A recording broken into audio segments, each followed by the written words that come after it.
नमस्कार मित्रों, मैं अमर बहादुर सिंह प्रभा मंथन से आपके समक्ष अंबेडकर नगर से सांसद रितेश पांडे जी का जो इस्तीफा हुआ है, उन्होंने भारतीय जनता पार्टी को जो ज्वाइन किया है, इसके पीछे की कहानी मैं आपको बता रहा हूँ। देखिए, यह एक प्रत्यक्ष रूप से सिर्फ अंबेडकर नगर की बात नहीं है जो आम लोग समझ रहे हैं। जो है ये तो ठीक है कि अंबेडकर नगर से वो सांसद थे, बहुजन समाजवादी पार्टी से वो सांसद थे। उनके पिता राकेश पांडे वो जो है वहीं बगल के जलालपुर सीट से वो सपा से विधायक हैं। कभी ये भी पहले सपा में थे सांसद, जो है वहीं अम्बेडकर नगर से। दरअसल इनका जो परिवार है, ये पूरा पांडे परिवार बहुत ही समृद्ध है। इनका व्यवसाय भी है और ये रितेश जी खुद भी पढ़े लिखे व्यक्ति हैं, बाहर से पढ़े हुए हैं। और इनका रसूख जो है पूरे उस क्षेत्र में है। और अगर समीकरण देखा जाए उस अम्बेडकर नगर लोकसभा सीट की, तो उसमें कुर्मी या पटेल कह लीजिए और ब्राह्मण कह लीजिए और मुसलमान, ये तीन का दबदबा है वो वोट शेयरों में जो। हालांकि और भी जातियां हैं और अपने ढंग से वोट करती हैं, लेकिन जब टिकट के बंटवारा होता है तो इसमें ये देखा जाता है। और ये जो परिवार है, पांडे परिवार जो है, ये एक अहम भूमिका निभाता है। एक चीज़ और आप लोग ध्यान दें कि जब भी ये बात होती है कि इतने परसेंट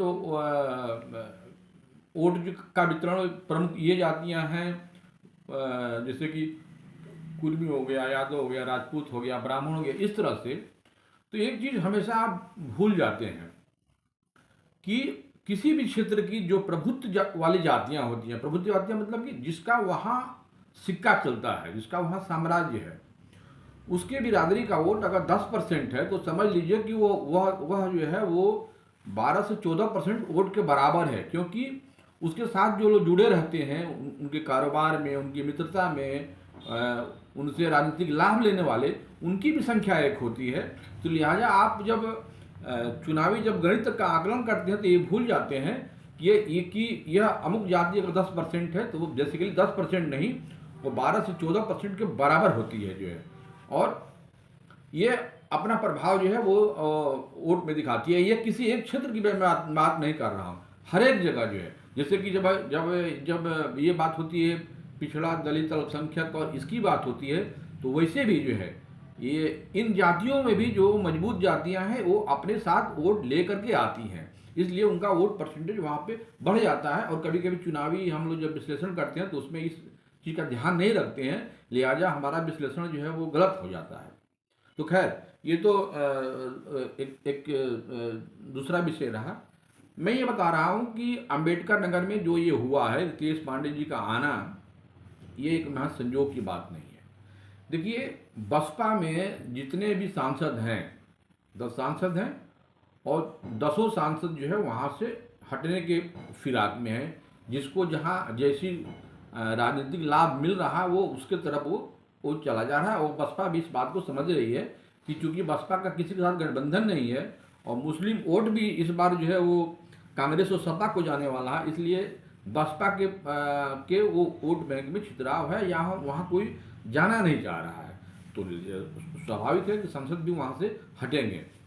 लेकिन ये दृष्टिकोण तो एक सामान्य सी बात है। भारतीय जनता पार्टी का जो दृष्टिकोण है वो ऐसा क्यों कर रही है, उसके पीछे कारण है। देखिए, जब संसद में कैंटीन में मोदी जी ने जब भोज का प्रस्ताव किया था, उसमें 10 सांसद थे, ठीक है, विभिन्न पार्टियों के थे।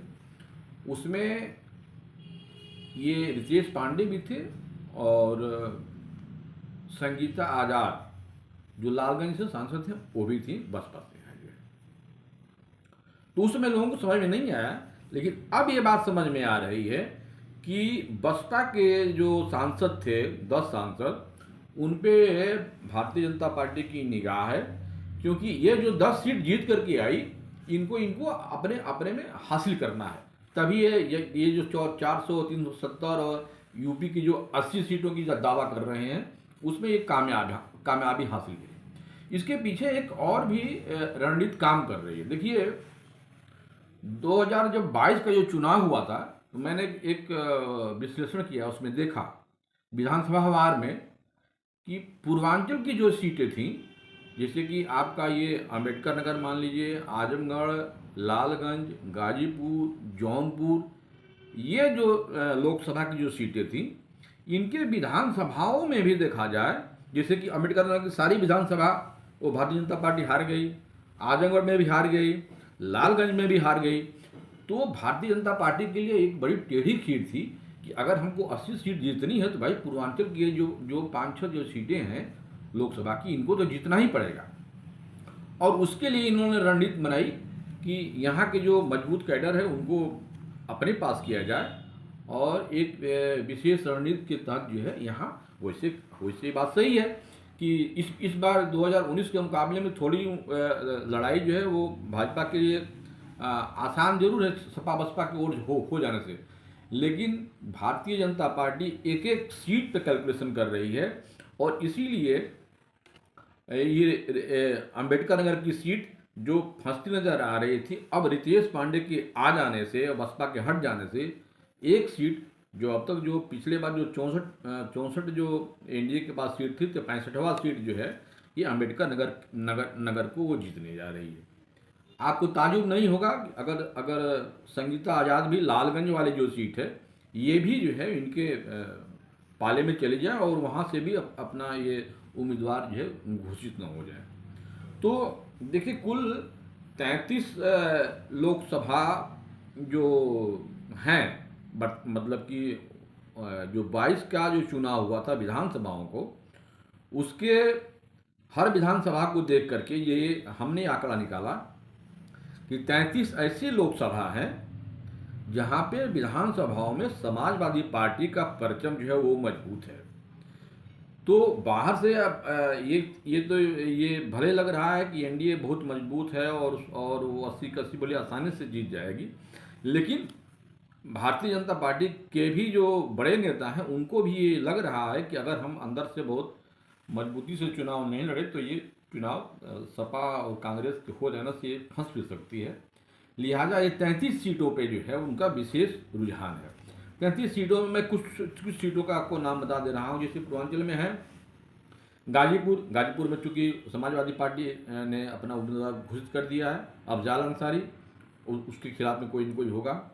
तो गाजीपुर, लालगंज, आजमगढ़, घोसी, अंबेडकर नगर, जौनपुर, अब फिर उधर चले जाइए, संभल, फिरोजाबाद, बदायूं, मैनपुरी और अमरोहा, बुलंदशहर, सहारनपुर,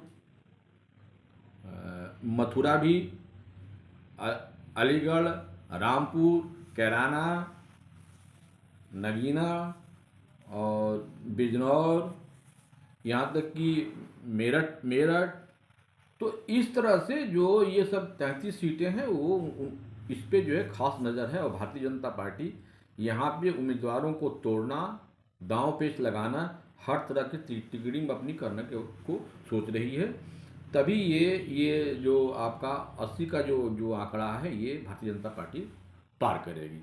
देखिए बसपा में एक बात और भी लग रहा है कि जो भगदड़ मची है, और चूंकि मायावती को भी ये मालूम है इस बार उनके लिए अपना चुनाव जीतना तो दूर, अपनी वोट परसेंटेज को कायम रखना ये भी बड़ी टेढ़ी खीर होगी।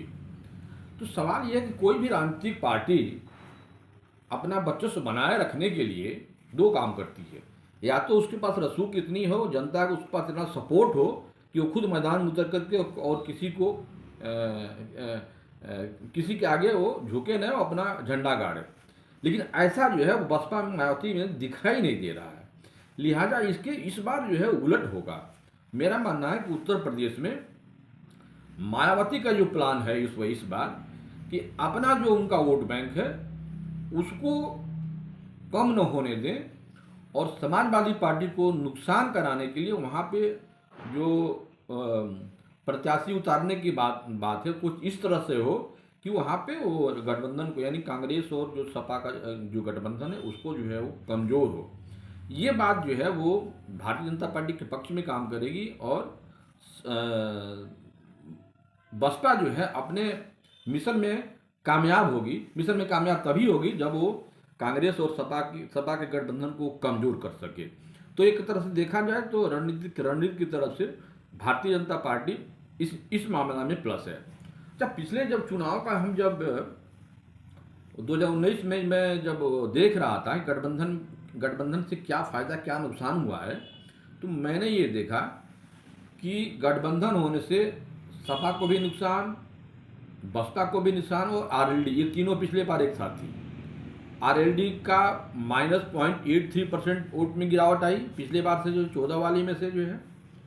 मायावती का जो गिरावट आया वो 0.34% हुआ और अखिलेश के वोटों में बहुत गिरावट आई, यानी कि करीब 4.3% की गिरावट गठबंधन से हुआ।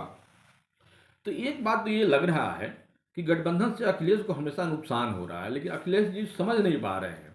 इस बार भी कांग्रेस को ये जो इतनी सीटें 17 सीटें थी, 17 कांग्रेस थी नहीं, लेकिन समाजवादी पार्टी के नेता अखिलेश को ये अंदर से डर सता रहा था कि अगर हम गठबंधन नहीं करेंगे तो हमारा मुस्लिम वोट छिटक जाएगा।